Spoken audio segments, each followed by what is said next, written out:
Bonjour, donc comme je l'ai promis, je vais vous montrer comment brancher,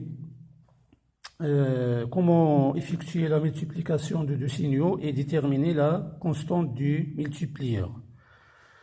On va utiliser un multiplieur qui est déjà câblé sur un support, donc c'est ça le multiplieur. Ces 8 pattes sont liées comme suit. Donc, moins 15, c'est la patte numéro 6, plus 15, c'est la patte numéro 8. Les trois pattes 6, 4 et 2 sont liées à la masse ici. Et les deux entrées 1 et 3, ils sont là. Donc, je vais commencer par alimenter le multiplieur. Donc, je vais lier ici moins 15 à l'alimentation symétrique moins VCC ici. Donc, c'est ça, l'alimentation symétrique moins U plus U et 0, bien la masse. Il varie de 0 à 15, donc on va prendre la valeur maximale ici. Donc c'est moins 15, ici plus 15. Donc je vais lier la borne plus 15. Je vais la lier à plus VCC de l'alimentation symétrique, c'est-à-dire plus U. Et je vais lier la masse du multiplieur, c'est-à-dire la masse. Je vais la lier à 0, c'est-à-dire à la masse de l'alimentation symétrique. Et puis, je vais délivrer une tension du GBF, c'est elle que je vais multiplier par elle-même, c'est-à-dire je vais utiliser le multiplieur pour calculer son carré. Donc, cette même tension que j'ai ici, je vais la brancher sur l'autre entrée du multiplieur, c'est-à-dire sur GBF1. Voilà, et je vais lier la sortie du multiplieur, je vais la lier à l'entrée Y de l'oscillo. Bien sûr, il faut lier toutes les masses, il faut lier la masse, il faut lier la masse du GBF à la masse, la première masse de l'oscillo, et il faut lier la deuxième masse de l'oscillo à la masse de l'alimentation symétrique pour que toutes les masses soient liées, la masse de tous les appareils utilisés. Ici l'alimentation symétrique, l'oscillo et le GBF, toutes leurs masses doivent être liées entre eux. Et pour visualiser la tension que j'ai délivrée du GBF, je vais lier cette tension, je vais la brancher sur la voie X2 de l'oscillo.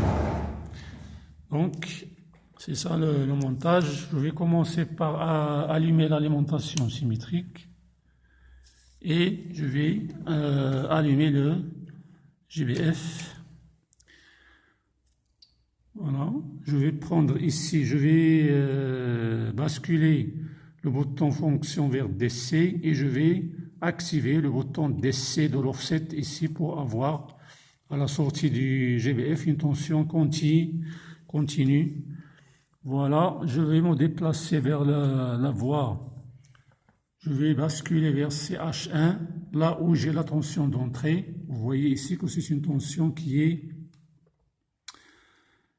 continue et sa valeur, puisque j'ai ici 5 volts par division, la sensibilité verticale c'est 5 volts par division. J'ai ici une division, le graticule s'est déplacé d'une division, donc ici ça veut dire que la tension c'est plus 5 volts. Maintenant, pour visualiser la tension à la sortie du multiplieur, c'est-à-dire visualiser le carré de cette tension, je vais basculer vers CH2. Voilà. Je vais basculer vers CH2 et je vais, ici j'ai la tension, la sensibilité sur CH2, c'est 1 volt. je vais réduire, je vais augmenter la sensibilité. Donc, et ici, j'ai 2 volts par division. Je peux utiliser le mode DC automatique pour mesurer la tension à la sortie du multiplieur. Je vais appuyer sur Vmax pour visualiser la tension maximale. La tension maximale de 2, c'est 2,72.